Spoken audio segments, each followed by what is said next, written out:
Welcome to the deep dive. Today we're cracking open a stack of material that offers a really different perspective on using semaglutide for weight loss. Yeah, we've got these two documents here, often called Dan Halls' Manifesto, and a human-centered framework. Exactly. And our goal for this deep dive really is to unpack why this particular approach is framed so differently. hmm It seems to want to move way beyond just, the medication itself. Right, and get into the much deeper human experience that's all woven into weight loss. And that's the hook, isn't it? It really is, because the core idea they're pushing is that this isn't just another drug journey, as they put it, It's framed as a human journey. and one that directly challenges some, let's be honest, incredibly common assumptions we all make about things like willpower Oh, definitely willpower. and what it actually takes to lose weight, and this is key, keep it off. Okay, so let's dive into that first big point. The fundamental idea in these documents seems really clear. Yeah, semaglutide is presented as a tool, a powerful one, sure, but absolutely not some magic fix. And definitely not the sole focus of the whole process. That's a crucial distinction they make right away. So how do they explain its mechanism then, beyond just less hungry? Well, they talk about it not just suppressing, physical appetite, which it does, but altering how the brain processes really core signals. Like what kind of signals? Things like your basic hunger cues, sure, but also feeling satisfied, feeling full, and even the reward response we get from food. Altering the reward response. That sounds pretty significant. It is. The sources point out this can be incredibly liberating for a lot of people. It quiets down that constant, sometimes really overwhelming internal food chatter. I can see that being huge. But they also note, and this is important, it can be confronting, maybe even a bit terrifying. Why terrifying? Because when the sort of noise of constant hunger or cravings is turned down, suddenly you might be face to face with the underlying reasons you were eating. Ah, right. Like the emotional stuff or just those ingrained habits you weren't even fully aware of. Exactly. And that's where this approach immediately pivots away from just thinking about it as taking a shot or a pill. So it's not just pharmacology. No. This protocol emphasizes integrating robust support, education, real human guidance alongside the medication. It's about the person. Which leads us straight into that other big challenge they pose, the one about willpower. Yeah, challenging conventional wisdom. Society loves to point to willpower, doesn't it? Totally. But these sources are pretty blunt. They basically argue willpower was likely never the core problem for most people trying to lose weight long term. And if you think about it, if you struggled, you've probably weaponized willpower against yourself countless times. Right, and it just doesn't sustain. Why? They argue our biology, our deep emotional responses, those automatic habit loops, they're just stacked against relying purely on willpower. It's like bringing a knife to a gunfight, biologically speaking. Exactly. So instead of that constant battle, what do they propose? An alternative built on insight, structure, and providing tools that actually work with your biology and psychology. Not just trying to override everything through sheer force of will. Precisely. And underpinning all of this is a principle they call no shame only process. No shame, only process. I really like that framing. It reframes the struggle. It means you're not viewed as broken or lazy or undisciplined if you haven't succeeded before. You're just working against incredibly complex biology and, let's face it, huge cultural pressures that most of us aren't equipped to handle alone. So the goal they state is facilitating a reset. For the body, yes, but also for your own self-expectations. Okay, connecting this to the inner experience. Yeah, They make a critical point about emotional weight. absolutely. That this journey is dealing with emotional weight just as much, maybe even more sometimes, than physical weight. We kind of know that intellectually, right? People eat for reasons way beyond physical hunger. Oh, yeah. Anxiety, loneliness, boredom, stress, or maybe just not having other ways to cope. The list is long. And this is where semaglutide comes back in their view. Exactly. By quieting that physical hunger, it opens up what the framework calls a window to change. A window to change. Yeah. When the constant physical urge isn't screaming at you, it allows, as they put it, the truth to surface. You can start to actually see clearly why you were reaching for food when your stomach wasn't actually empty. And what's fascinating here is how they then talk about rewiring the rituals. Rituals, you mean habits? Kind of. Yeah. Our eating behaviors aren't just about hunger. They're tied into these deep neurological habits, these rituals we perform almost without thinking. Okay, like the automatic handful of chips when you sit down to watch TV. Perfect example. Yeah. Or reaching for cookies after a stressful call, even if you just ate lunch. Right. Those automatic patterns. And the sources highlight that even when the medication quiets the hunger, those habits often remain just as strong. Semaglutide doesn't magically erase them. But maybe it makes them more obvious. That's the idea.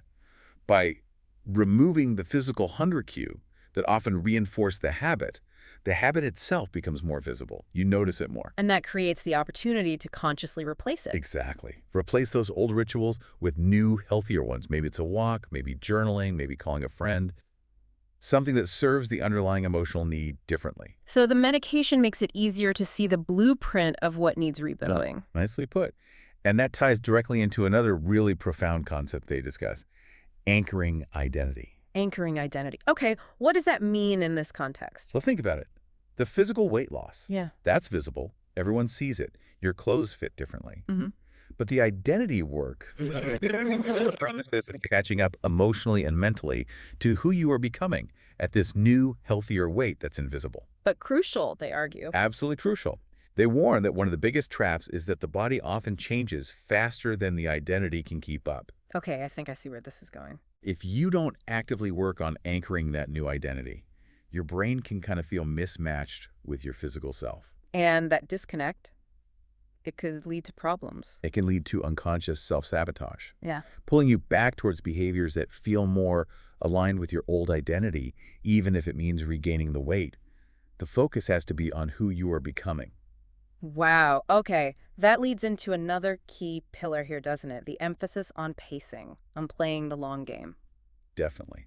They're quite explicit about why rapid, sort of uncontrolled weight loss, without focusing on what they call metabolic pacing, is often seen as a trap. Why a trap? Isn't faster better, usually? Not necessarily, according to this framework. The concern isn't just the speed itself, but the potential consequences. Such as? Losing weight too quickly can significantly slow down your metabolism. That makes long-term maintenance harder. Okay. And you could also lose a disproportionate amount of muscle mass compared to fat, which again, isn't great for long-term health or metabolism. So pacing here means more than just how fast the scale number drops. Much more. It's about strategically timing everything: your nutrition, your habit changes, your overall progress. So that your physical body and your emotional and psychological self have time to adapt and actually sustain the changes. Exactly. They argue that rapid physical change without that kind of integrated, paced adaptation often just, well, it leads to collapse later on. Which makes sense when you think about the identity piece, too, giving yourself time to catch up. Precisely.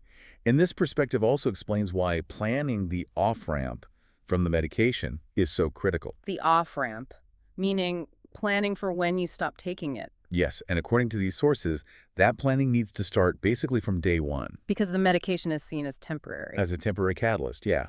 Not a permanent fix, not something you're meant to be on forever in this model. And they make a strong case, I remember reading, that the real work often begins after the medication is stopped. That's a key takeaway. Relapse, they suggest, isn't just because physical hunger comes roaring back, although that can happen. It's more about the other stuff resurfacing. It's often because the unaddressed emotional triggers, those old habit patterns, the unrewritten narratives, they all come bubbling back up when the drug isn't there to quiet things down anymore. So the core challenge becomes building durable habits and, I guess, a resilient mindset that can thrive beyond the injections. That's the goal. Building something sustainable. Yeah. Which naturally leads to the importance of support. Right, and they don't just frame support as nice to have, they call it something specific. Neurobiological scaffolding. Neurobiological scaffolding, that's such a powerful term. It implies it's structurally essential. It suggests it's foundational to that complex rewiring process happening in the brain and the body. It's not just emotional fluff. Yeah, what does that scaffolding include? Things like emotional support, definitely. But also community connection, having clear structure in the program, and even using specific language or frameworks to understand the experience. Make sense of it all. Yeah, and they draw a really sharp contrast here, which I found interesting.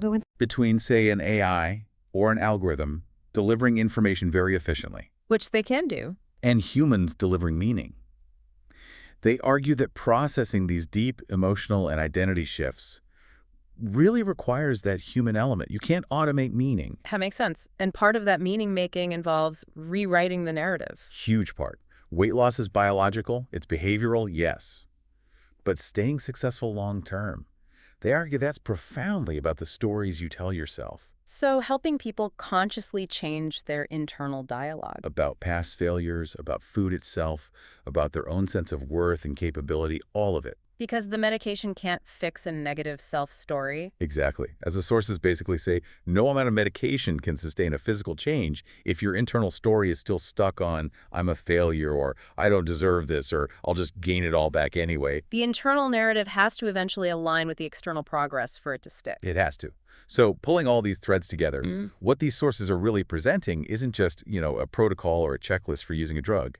No, it's framed as a fundamental shift in how weight loss itself is approached, A shift away from focusing only on the biology of hunger. towards integrating that deep identity work we talked about, Right. And a shift from seeing medication as the solution. to using it as a tool to reveal what's underneath and build new meaning, A shift from shame about past struggles. to implementing clear structure and focusing on the process, And from maybe struggling in silence. to developing proactive strategies with real support. And the way they connect this back to you, the listener, is by presenting this whole thing as a deliberately structured process. One that integrates essential human support specifically for tackling that deeper work. Yeah, the work of reclaiming your relationship not just with food and your body, but ultimately with yourself. It's positioned not as trying to start over again, but maybe as starting right this time. With tools that work with your body and brain, and crucially, with that scaffolding in place. Yeah. So this deep dive into the Hollis framework really underscores the complexity, doesn't it? Sustainable change isn't simple. Not at all. It highlights that while tools like semaglutide can be incredibly powerful catalysts, they're just one piece of a much bigger puzzle. Okay, so here's a final thought for you to consider.